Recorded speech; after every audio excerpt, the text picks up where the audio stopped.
नमस्ते, हमारे YouTube channel मंथन हिंदी में आपका स्वागत है। जैसा कि आप जानते हैं, हमारे चैनल के द्वारा UGC net JRF Hindi, HP set Hindi, HP PGT Hindi के लिए फ्री ऑनलाइन क्लासेस प्रोवाइड कराई जा रही हैं। यदि आप भी अपनी तैयारी को बेहतर बनाना चाहते हैं तो हमारे चैनल से जुड़ने के लिए चैनल को लाइक, शेयर और सब्सक्राइब अवश्य करें। आज की क्लास में हम UGC net JRF Hindi paper 2 की यूनिट 10 करेंगे। यूनिट 10 में आज हम हिंदी की अन्य विधाओं के अंतर्गत रमणिका गुप्ता की आत्मकथा आपहुदरी और हरिशंकर परसाई का भोला राम का जीव एक व्यंग्य कहानी, कृष्णचंद्र की जामुन का पेड़ व्यंग्य कहानी, दिनकर का संस्कृति के 4 अध्याय, मुक्तिबोध का एक लेखक की डायरी विधा की रचना है। इन सभी गद्य विधाओं के विषय में आज हम चर्चा करेंगे। ये क्लास आपके आने वाली परीक्षा के लिए काफ़ी महत्वपूर्ण है। वीडियो में अंत तक बने रहे। सबसे पहले बात करते हैं आपहुदरी रमणिका गुप्ता। ठीक है, जो रमणिका गुप्ता है इनका जन्म वर्ष है 1930 ईस्वी। इनकी जो आपहुदरी रचना है वो क्या है? एक आत्मकथा है। ठीक है, जो रमणिका गुप्ता है वो कवित्री, कहानीकार, उपन्यासकार, संपादक, मजदूर यूनियन की नेता और नारीवादी कार्यकर्ता थी। आपहुदरी का अर्थ होता है वह स्त्री जो अपनी शर्तों पर अपनी मर्जी से अपना जीवन जीती है। ठीक है, क्या होता है आपहुदरी का मतलब?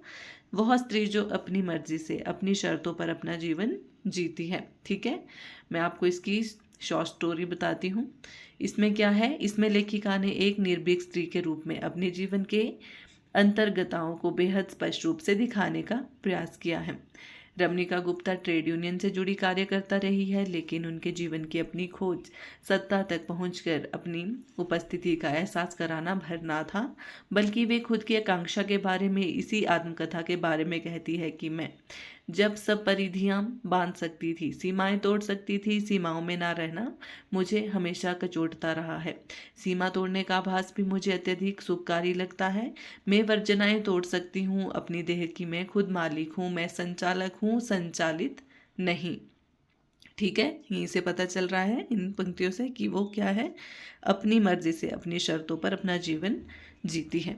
संपूर्ण आत्मकथा में रमणिका एक जिद्दी लड़की की भूमिका के साथ साथ स्त्री की स्वतंत्र अभिव्यक्ति की कामना की खोज में निकल पड़ती है। वे जहाँ कहीं भी जाती है उनके संबंध वहीं बनते जाते हैं।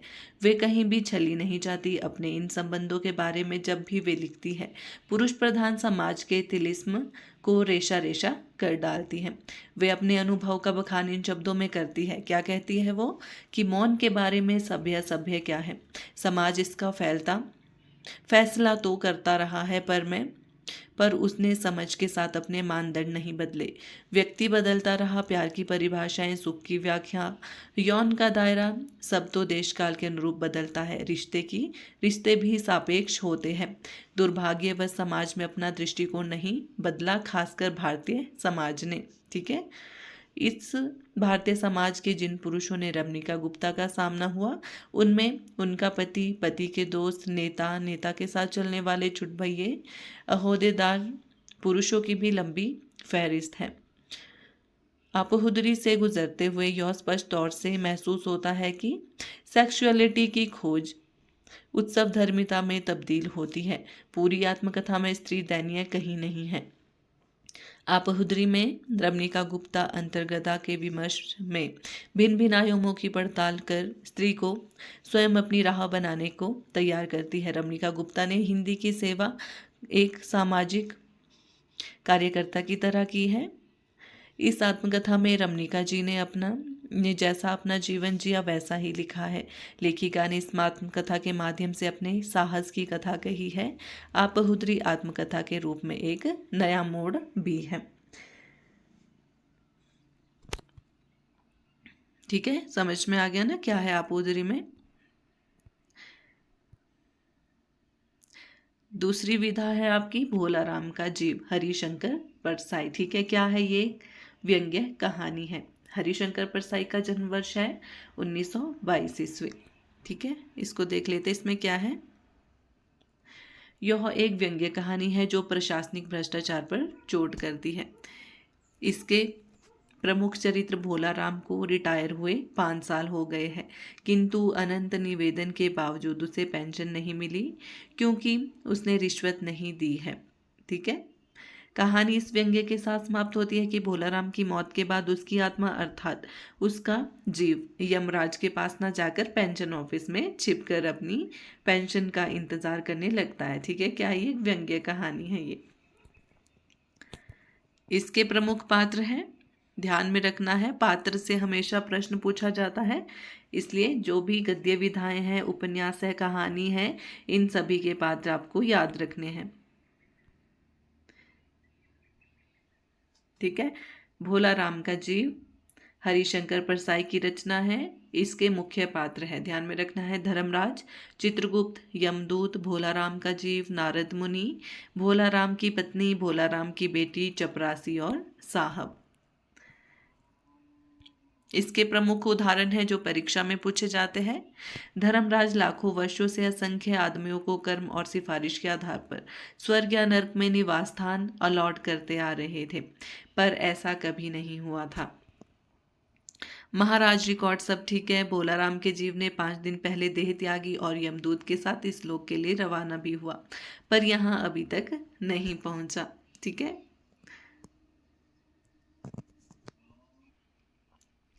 चित्रगुप्त ने कहा, महाराज, आजकल पृथ्वी पर इस प्रकार का व्यापार बहुत चला है। लोग दोस्तों को फल भेजते हैं और वे रास्ते में ही रेलवे वाले उड़ा लेते हैं। होजरी के पार्सलों के मोजे रेलवे अफसर पहनते हैं। मालगाड़ी के डिब्बे रास्ते में कट जाते हैं। एक बात और हो रही है, राजनीतिक दलों के नेता विरोधी नेता को उड़ाकर कहीं बंद कर देते हैं। वहीं भोलाराम के जीव को भी तो किसी विरोधी ने मरने के बाद भी खराबी करने के लिए नहीं उड़ा दिया। धर्मराज ने कहा, वह समस्या तो कभी की हल हो गई मुनिवर। नर्क में पिछले सालों में बड़े गुणी कारीगर आ गए हैं। कई इमारतों के ठेकेदार हैं जिन्होंने पूरे पैसे लेकर रद्दी इमारतें बनाई। बड़े बड़े इंजीनियर भी आ गए हैं जिन्होंने ठेकेदारों से मिलकर भारत की पंचवर्षीय योजनाओं का पैसा खाया। ओवरसियर है जिन्होंने उन मजदूरों की हाजिरी भरकर पैसा हड़पा जो कभी काम पर गए ही नहीं। इन्होंने बहुत जल्दी नर्क में कई इमारतें तान दी है। वह समस्या तो हल हो गई। भोला राम नाम के एक आदमी की 5 दिन पहले मृत्यु हुई। उसके जीव को यह दूत यहाँ ला रहा था कि जीव इसे रास्ते में चकमा देकर भाग गया। इसने सारा ब्रह्मांड छान डाला पर वह कहीं नहीं मिला। अगर ऐसा होने लगा तो पाप पुण्य का भेद ही मिट जाएगा। नारद ने पूछा, उस पर इनकम टैक्स तो बकाया नहीं था, हो सकता है उन लोगों ने रोक लिया हो। चित्रगुप्त ने कहा, इनकम होती तो टैक्स होता, भूखमरा था। क्या बताऊं, गरीबी की बीमारी थी। 5 साल हो गए पेंशन पर बैठे, पर पेंशन अभी तक नहीं मिली। हर 10-15 दिन में एक दरख्वास्त देते थे, पर वहां से या तो जवाब ही नहीं आता था और आता तो यही कि तुम्हारी पेंशन के मामले पर विचार हो रहा है। इन 5 सालों में मेरे सब गहने बेचकर हम लोग खा गए। फिर बर्तन बिके, अब कुछ नहीं बचा था। फाके होने लगे थे। चिंता में घुलते घुलते और भूखे मरते मरते उन्होंने दम तोड़ दी। वहां से चलकर नारद सरकारी दफ्तर में पहुंचे। वहां पहले ही कमरे में बैठे बाबू से उन्होंने भोलाराम के केस के बारे में बातें की। उस बाबू ने उन्हें ध्यानपूर्वक देखा और बोला, भोलाराम ने 10 दरख्वास्तें तो भेजी थी, पर उन पर वजन नहीं रखा था, इसलिए कहीं उड़ गई होंगी। एक चपरासी ने कहा, महाराज, आप क्यों इस झंझट में पड़ गए? आप अगर साल भर की भी यहाँ चक्कर लगाते रहे तो भी काम नहीं होगा। आप तो सीधे बड़े साहब से मिलिए, उन्हें खुश कर लिया तो अभी काम हो जाएगा। साहब बोले, आप है वैरागी, दफ्तरों के रीति रिवाज नहीं जानते। असल में भोलाराम ने गलती की भाई। यह भी एक मंदिर है, यहाँ भी दान पुण्य करना पड़ता है, भेंट चढ़ानी पड़ती है। आप भोलाराम के आत्मीय मालूम होते हैं। भोलाराम की दरख्वास्तें उड़ रही है, उन पर वजन रखिए। साहब ने कुटिल मुस्कान के साथ कहा, मगर वजन चाहिए, आप समझे नहीं। जैसे आपकी यह सुंदर वीणा है, इसका भी वजन भोलाराम की दरख्वास्त पर रखा जा सकता है। मेरी लड़की गाना बजाना सीखती है, यह मैं उसे दे दूंगा। साधुओं की वीणा तो बड़ी पवित्र होती है। लड़की जल्दी संगीत सीख जाएगी तो उसकी शादी हो जाएगी। सहसा फाइलों में से आवाज आई, कौन पुकार रहा है मुझे? पोस्टमैन है क्या? पेंशन का ऑर्डर आ गया। साहब डरकर कुर्सी से लुढ़क गए। नारद भी चौंके, पर दूसरे ही क्षण बात समझ गए। बोले, भोलाराम तुम क्या भोलाराम के जीव हो? हाँ, आवाज आई। नारद ने कहा, मैं नारद हूँ, मैं तुम्हें लेने आया हूँ, चलो स्वर्ग में, तुम्हारा इंतजार हो रहा है। आवाज आई, मुझे नहीं जाना, मैं तो पेंशन की दरख्वास्तों में अटका हूँ। यही मेरा यही मेरा मन लगा है, मैं अपनी दरख्वास्तें छोड़कर नहीं जा सकता। क्या है? ये एक व्यंग्य कहानी है। ठीक है, ये प्रमुख उदाहरण है जो कि परीक्षा में पूछे जाते हैं। अन्य विधा है जामुन का पेड़, कृष्ण चंद्र। ठीक है, इसमें क्या है, जो कृष्ण चंद्र है इनका जन्म वर्ष है 1914 ईस्वी, और इनकी कहानी है, व्यंग्य कहानी है जामुन का पेड़। कृष्णचंद्र हिंदी और उर्दू भाषा के रचनाकार थे। कृष्णचंद्र का आरंभिक लेखन उर्दू में है। आज़ादी के बाद हिंदी में लिखना शुरू करते हैं। जामुन का पेड़ एक हास्य व्यंग्य की शैली में लिखी हुई कहानी है। क्या है? ये एक हास्य व्यंग्य शैली में लिखी हुई कहानी। इस कहानी में सरकारी जीवन शैली व लाल फीता शाही की मिश्रित भ्रष्टाचारी व्यवस्था पर करारा व्यंग्य क्या है, यहाँ जहाँ इंसानियत की जगह व्यवस्था महत्वपूर्ण हो जाती है। इसके प्रमुख उदाहरण है जामुन का पेड़। ठीक है, इसके प्रमुख उदाहरण है जो परीक्षा में पूछे जाते हैं। हम लोग वाणिज्य विभाग के कर्मचारी हैं और यह पेड़ का मामला है। पेड़ कृषि विभाग के तहत आता है, इसलिए मैं इस फाइल को अर्जेंट मार्क करके कृषि विभाग को भेज रहा हूँ।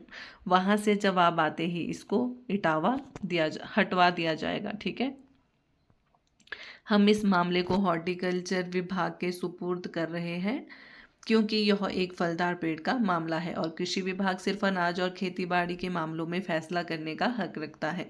जामुन का पेड़ एक फलदार पेड़ है, इसलिए पेड़ हॉर्टिकल्चर विभाग के अधिकार क्षेत्र में आता है। अगर पेड़ नहीं काटा जा सकता है तो इस आदमी को काट कर निकाल लिया जाए। यह देखिए, उस आदमी ने इशारे से बताया। अगर इस आदमी को बीच में से यानी धड़ की जगह से काटा जाए तो आधा आदमी इधर से निकल आएगा और आधा आदमी उधर से बाहर आ जाएगा और पेड़ भी वहीं का वहीं रहेगा। हमने माना कि दगा फूल ना करोगे, लेकिन खाक हो जाएंगे हम तुमको खबर होने तक। जब यह पता चला कि दबा हुआ आदमी शायर है तो सेक्रेटरिएट की एक कमेटी ने फैसला किया कि चूंकि दबा हुआ आदमी एक शायर है, लिहाजा इस फाइल का ताल्लुक ना तो कृषि विभाग से है ना ही हॉर्टिकल्चर विभाग से, बल्कि सिर्फ संस्कृति विभाग से है। अब संस्कृति विभाग से गुजारिश की गई वह जल्द से जल्द इस मामले में फैसला करे और इस बदनसीब शायर को इस पेड़ के नीचे रिहाई दिलवाई जाए। उसकी ज़िंदगी और फाइल मुकम्मल हो चुकी थी। ठीक है, जामुन का पेड़ जो है कृष्णचंद्र की एक व्यंग्यात्मक हास्य कहानी है। इसमें क्या है, उन्होंने सरकारी दफ्तरों और विभागों द्वारा की जाने वाली लापरवाही पर तीखा व्यंग्य करते हुए बताया है कि सरकारी कार्यालयों में समय पर कोई भी फैसला नहीं लिया जाता और मामला ज्यों का त्यों एक विभाग से दूसरे विभाग तक चला जाता है। ठीक है, अन्य विधा है आपकी संस्कृति के 4 अध्याय रामधारी सिंह दिनकर। ठीक है, जो रामधारी सिंह दिनकर है इनका जन्म वर्ष है 1908 ईस्वी। यह विचारोत्तेजक पुस्तक भारत के संपूर्ण इतिहास को 4 खंडों में बांटकर भारतीय संस्कृति को समझने का सार्थक प्रयास है। क्या ये संस्कृति के 4 अध्याय हिंदी के विख्यात जो साहित्यकार है रामधारी सिंह दिनकर द्वारा रचित एक भारतीय संस्कृति का सर्वेक्षण है। इसके लिए उन्हें वर्ष 1959 में साहित्य अकादमी पुरस्कार से सम्मानित किया गया था। ठीक है, ये कितने हैं? 4 अध्यायों में विभक्त है। कौन कौन से 4 अध्याय? पहला अध्याय है भारतीय जनता की रचना और हिंदू संस्कृति का आविर्भाव। इसमें कितने प्रकरण हैं? 3 प्रकरण हैं। इसको ध्यान में रखना है और इसका क्रम भी ध्यान में रखना है। ठीक है, कौन कौन से 4 अध्याय है? पहला अध्याय है भारतीय जनता की रचना और हिंदू संस्कृति का आविर्भाव। इसमें कितने प्रकरण हैं? 3 प्रकरण हैं। दूसरा अध्याय है प्राचीन हिंदुत्व से विद्रोह, इसमें है 7 प्रकरण। तीसरा अध्याय है हिंदू संस्कृति और इस्लाम, इसमें है 12 प्रकरण। और चौथा है भारतीय संस्कृति और यूरोप, इसमें है 17 प्रकरण। ध्यान में रखना है कितने प्रकरण हैं? 4 अध्याय है इसमें, और प्रत्येक कितने कितने प्रकरण है उसमें। जो प्रथम अध्याय है भारतीय जनता की रचना और हिंदू संस्कृति का आविर्भाव, हिंदू संस्कृति आपने ध्यान में रखना है, पहले प्रकरण में हिंदू संस्कृति, ठीक है, 3 प्रकरण। दूसरे अध्याय में है प्राचीन हिंदुत्व से विद्रोह, प्राचीन हिंदुत्व याद रखना है, इसमें 7 प्रकरण है। जो तीसरा अध्याय है इसमें है हिंदू संस्कृति और इस्लाम, याद रखना है, इस्लाम जो है तीसरे अध्याय में है, 12 प्रकरण है इसमें। और जो चौथा अध्याय है उसमें याद रखना है भारतीय संस्कृति और यूरोप, आपने यूरोप ध्यान में रखना है, इसमें कितने हैं? 17 प्रकरण हैं। यह पुस्तक भारत के तत्कालीन राष्ट्रपति डॉक्टर राजेंद्र प्रसाद को समर्पित है एवं तत्कालीन प्रधानमंत्री पंडित जवाहरलाल नेहरू ने इसकी भूमिका लिखी थी। ठीक है, ध्यान में रखना है भूमिका किसने लिखी है इसकी? तत्कालीन प्रधानमंत्री पंडित जवाहरलाल नेहरू ने। किसके लिए समर्पित है ये? डॉक्टर राजेंद्र प्रसाद जो राष्ट्रपति थे उनके लिए समर्पित है। चलो, यह पुस्तक पूरी तरह से भारतीय संस्कृति को प्राचीन भारत से लेकर आज़ादी तक के आधुनिक भारत पर शोधपरक तथ्यों के साथ लिखी गई है। इसमें आर्य और द्रविड़ समस्याएं, वैदिक संस्कृति, बौद्ध आंदोलन के कारण और उसके प्रभाव, इस्लाम का आगमन, इस्लाम का हिंदुत्व पर प्रभाव, सिख मत, भारतीय संस्कृति पर यूरोप का प्रभाव, गांधी जी, तिलक, स्वामी विवेकानंद, ब्रह्म समाज आदि का राष्ट्रीय एकता में योगदान आदि विषयों को क्रमबद्ध तरीके से प्रस्तुत किया गया है। ठीक है, ध्यान में रखना है। इसके माध्यम से हम जान सकते हैं कि हमें अपने देश की विरासतों पर गर्व क्यों करना चाहिए, अपनी संस्कृति से प्रेम क्यों करना चाहिए। भारत में होने वाली सभी धार्मिक जागरणों व भक्ति जागरणों में तुलसी, कबीर, गुरु नानक भी थे और उनका उद्देश्य समाज सुधार था। लेकिन विवेकानंद ने पश्चिम से वैज्ञानिकता पर सीख लेने के लिए जोर दिया, लेकिन साथ ही अपने दर्शन व संस्कृति पर गर्व करने की बात भी कही। समग्र रूप में हम कह सकते हैं कि इस किताब में हमें अपनी सांस्कृतिक विरासत की पूरी जानकारी मिलती है तथा हमें अपनी संस्कृति पर गर्व होता है। हमें इस बात की भी जानकारी मिलती है कि हमने पश्चिम से लिया कम है तथा दिया अधिक है। इस देश के निर्माण में हर व्यक्ति का योगदान है। इस तरह से उपयुक्त प्रस्तुत प्रागैतिहासिक युग से लेकर आधुनिक काल तक का भारत का सांस्कृतिक इतिहास है। यह भारतीय सभ्यता की जड़ों और पहलुओं का बखूबी अंदाजा देती है।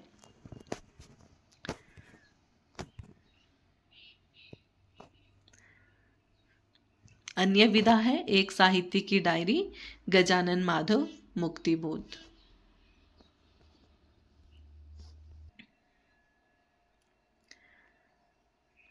जो एक अलग संकलन के रूप में प्रकाशन के लिए प्रस्तावित है। ना तो सामयिक टिप्पणियों को साहित्य मानते थे और ना साहित्य को सामयिक टिप्पणी। मुक्तिबोध की डायरी उस सत्य की खोज है जिसके आलोक में कवि अपने अनुभव को सार्वभौमिक अर्थ दे देता है। पुस्तक की विषय सूची इस प्रकार है। ठीक है, ध्यान में रखना है इसकी विषय सूची। पहले है तीसरा क्षण, दूसरा है लंबी कविता का अंत। ठीक है, ध्यान में रखना है इसमें कितने प्रकरण है? 13 प्रकरण है इसमें। ठीक है, पहला प्रकरण है तीसरा क्षण, दूसरा एक लंबी कविता का अंत, तीसरा डबरे पर सूरज का बिंब, चौथा है हाशिए पर कुछ नोट्स, पांचवा है सड़क को लेकर एक बातचीत, छठा है एक मित्र की पत्नी का प्रश्न चिन्ह, सातवां है नए की जन्म कुंडली 1, आठवां है नए की जन्म कुंडली 2, नौवां है वीर कर, 10वां है विशिष्ट और अद्वितीय, 11वां है कुटुयान और काव्य सत्य, 12वां है कलाकार की व्यक्तिगत ईमानदारी 1, 13 है कलाकार की व्यक्तिगत ईमानदारी 2। ध्यान में रखना है। ठीक है, इसमें कितने प्रकरण है? 13 प्रकरण है इसमें। एक साहित्य की डायरी में 13 प्रकरण है और इन प्रकरणों को क्रम में याद रखना है। पहले आएगा तीसरा क्षण, एक लंबी कविता का अंत, डबरे पर सूरज का बिंब, हाशिए पर कुछ नोट, सड़क को लेकर एक बातचीत, एक मित्र की पत्नी का प्रश्न चिन्ह, नए की जन्म कुंडली एक, नए की जन्म कुंडली दो, वीरकर, विशिष्ट और अद्वितीय, कुटुयान और काव्य सत्य, कलाकार की व्यक्तिगत ईमानदारी एक, कलाकार की व्यक्तिगत ईमानदारी दो। ये आपका जो अंतिम है 13वां प्रकरण। ठीक है।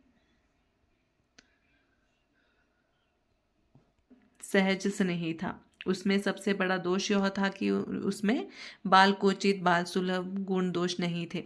मुझे हमेशा लगा कि उसका विवेक वृद्धता का लक्षण है।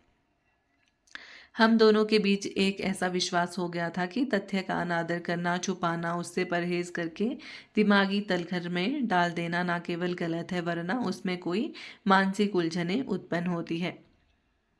मुझे लगता कि मन एक रहस्यमय लोक है, उसमें अंधेरा है, अंधेरे में सीढ़ियां हैं, सीढ़ियां गीली है, सबसे निचली सीढ़ी पानी में डूबी हुई है, वहां अथाह काला जल है, उस अथाह जल में से स्वयं को ही डर लगता है। इस अथाह काले जल में कोई बैठा है, वह शायद मैं ही हूँ। अथाह और एकदम स्याह अंधेरे पानी की सतह पर चांदनी का एक चमकदार पट्टा फैला हुआ है, जिसमें मेरी ही आंखें चमक रही है, मानो दो नीचे मूंगिया पत्थर भीतर उद्दीप्त हो उठे हैं। ध्यान में रखना है किसकी पंक्तियां ये, एक साहित्य की डायरी मुक्तिबोध। अन्य पंक्ति है साधारण बातें, जो कि हमारे समाज की विशेषताएं थी, हमारी चर्चा का विषय बनती। मुझे अभी तक याद है कि उसने मुझे पहली बार कहा था कि गांधीवाद ने भावुक कर्म की प्रवृत्ति पर कुछ इस ढंग से जोर दिया है कि सब प्रश्न बौद्धिक प्रवृत्ति दबा दी गई है। असल में यह गांधीवादी प्रवृत्ति प्रश्न विश्लेषण और निष्कर्ष की बौद्धिक क्रियाओं का अनादर करती है। सच तो यह है कि मेरा उसके प्रति कोई विशेष स्नेह नहीं था, ना कोई आकर्षण। ऐसे पाषाणवत प्रशांत गंभीर व्यक्ति मुझे पसंद नहीं। हाँ, उसके प्रति मेरे मन में सम्मान और प्रशंसा के भाव थे, और चूंकि वह मुझे बहुत चाहता था, इसलिए मुझे भी उसे चाहना पड़ता था। मैं जो स्वयं था वह स्वयं हो गया था, अपने से बृहत्तर, विलक्षण, अस्वयं। किसी वस्तु या दृश्य या भाव से मनुष्य जब एकाकार हो जाता है तो तब सौंदर्य बोध होता है। सब्जेक्ट और ऑब्जेक्ट, वस्तु और उसका दर्शन, इन दो पृथक तत्वों का भेद मिटकर जब सब्जेक्ट ऑब्जेक्ट से तादात्म्य प्राप्त कर लेता है, तब सौंदर्य भावना उद्भूत होती है। मैंने तुम्हें बताया था कि निज और पर, स्वपक्ष और वस्तु पक्ष दोनों जब एक हो जाते हैं तब तादात्म्य उत्पन्न होता है। पहली बात तो यह है कि मुझे उसकी शब्दावली अच्छी नहीं लगी। यह तो मैं जानता हूँ कि सारे दर्शन का मूलाधार सब्जेक्ट ऑब्जेक्ट रिलेशनशिप की कल्पना है, स्वपक्ष और वस्तु पक्ष की परिकल्पनाएं सकता हूँ, हास्यास्पद नहीं। मैं चाहता हूँ कि साहित्य संबंधी धारणाएं वास्तविक साहित्य में विश्लेषण के आधार पर बनाई जाए, जिस प्रकार विज्ञान में इंडक्शन और डिडक्शन पर आया जाता है। तथ्यों के संग्रह से उसके विश्लेषण द्वारा उसके सामान्यीकरण के अनुमान और निष्कर्ष निकाले जाते हैं। उसी प्रकार साहित्य में इंडक्शन और डिडक्शन पर क्यों ना आया जाए। इंडक्शन का क्षेत्र केवल हिंदी साहित्य तक ही सीमित क्यों रहे। उपन्यास क्या है, यह पढ़ाते समय हम विश्व के प्रमुख उपन्यासों के उपरांत ही यह ठहराए कि उपन्यास किसे कहते हैं, उसका शिल्प क्या है, अथवा उसके प्रधान अंग क्या होते हैं। इसी प्रकार साहित्य में सौंदर्य किसे कहते हैं, इस प्रश्न में ऊहापोह का क्षेत्र केवल हिंदी की आत्मरक परक कविता और हिंदी साहित्य तक सीमित ना रखें। यदि हमने क्षेत्र विस्तृत किया तो हम पाएंगे कि सौंदर्य संबंधी हमारी परिभाषा अस्पष्टता के दोष से अथवा अव्याप्ति और अतिव्याप्ति के दोषों से रहित होगी। मुझे गहरा संदेह है कि आजकल की सौंदर्य परिभाषा केवल कविता, और वह भी आत्मपरक कविता की विशेषताओं के आधार पर बनाई जा रही है। सौंदर्य संबंधी इन व्याख्याओं का प्रकट या अप्रत्यक्ष उद्देश्य आज की काव्य दृष्टि का डिफेंस है, किंतु ये व्याख्याएं कुछ इस प्रकार से, कुछ इस ठाट से और इस चांद से बनाई जाती हैं मानो वे सार्वभौम सत्य की सार्वकालिक संपन्नाएं हों। इस पोज और पोस्चर की जरूरत नहीं। यह अवैज्ञानिक दृष्टि है। अगर साहित्यिक सौंदर्य संबंधी मीमांसा करनी है तो आपको अपनी दृष्टि केवल आत्मरक कविता, वह भी आजकल की कविता तक ही सीमित नहीं करनी चाहिए। और यदि ऐसी ही व्याख्या करनी है तो वह पोज और पोस्चर त्याग देना चाहिए। मुझे इस पोज से चिढ़ है। तुम में और मुझ में एक बड़ा भेद है। विचार मुझे उत्तेजित करके क्रियावान कर देते हैं। विचारों को तुम तुरंत ही संवेदनाओं में परिणत कर देते हो, फिर उन्हीं संवेदनाओं के तुम चित्र बनाते हो। विचारों की परिणति संवेदनाओं में और संवेदनाओं की चित्रों में, इस प्रकार तुम में ये दो परिणतियां हैं। अगर तुम्हारी कविताएं किसी को उलझी हुई मालूम हो तो तुम्हें हताश नहीं होना चाहिए। मैं तुम्हारी कविताएं ध्यान से पढ़ता हूँ। कला का पहला क्षण है जीवन का उत्कट तीव्र तीव्र अनुभव क्षण। दूसरा क्षण है इस अनुभव का अपने कसकते दुखते हुए मलों से पृथक हो जाना और एक ऐसी फैंटेसी का रूप धारण कर लेना मानो वह फैंटेसी अपनी आंखों के सामने ही खड़ी हो। तीसरा और अंतिम क्षण है इस फैंटेसी के शब्दबद्ध होने की प्रक्रिया का आरंभ और उस प्रक्रिया की परिपूर्णावस्था तक की गतिमानता। शब्दबद्ध होने की प्रक्रिया के भीतर जो प्रवाह बहता रहता है वह समस्त व्यक्तित्व परिवर्तित होती है, आगे बढ़ती जाती है। इस प्रकार की फैंटेसी अपने मूल रूप को बहुत कुछ त्यागती हुई नवीन रूप धारण करती है। जिस फैंटेसी को शब्दबद्ध करने का प्रयत्न किया जा रहा है वह फैंटेसी अपने मूल रूप से इतनी अधिक दूर चली जाती है कि यह कहना कठिन है कि फैंटेसी का यह नया रूप अपने मूल रूप से प्राकृतिक है। फैंटेसी को शब्दबद्ध करने की प्रक्रिया के दौरान जो जो सृजन होता है, जिसके कारण कृति क्रमशः विकसित होती जाती है, वही कला का तीसरा और अंतिम क्षण है। प्रथम क्षण निसंदेह अनुभव का क्षण है। उसके बिना आवेग और आगे की गति असंभव है। मानसिक प्रक्रिया को आत्माभिव्यक्ति की ओर ले जाने के लिए आवश्यक पहला जबरदस्त धक्का यह प्रथम क्षण ही देता है। वह उस गति की दिशा निर्धारित करता है, साथ ही वह उसके तत्वरूपायित करता है, अर्थात वह उनको एक आकार प्रदान करता है। साथ ही मजा यह है कि यह अनुभव विचित्र रूप से अन्य मन तत्वों से जुड़ता हुआ मंच पटल पर स्वयं को प्रक्षेपित कर स्वयं ही बदल जाता है। जो ही यह घटना होती है अनुभव के मूल अपनी दुखित हुई भूमि से पृथक हो जाते, अर्थात वे निरे व्यक्तिक ना रहकर अपने अमृत की पावन धारा, तू देती हर कष्ट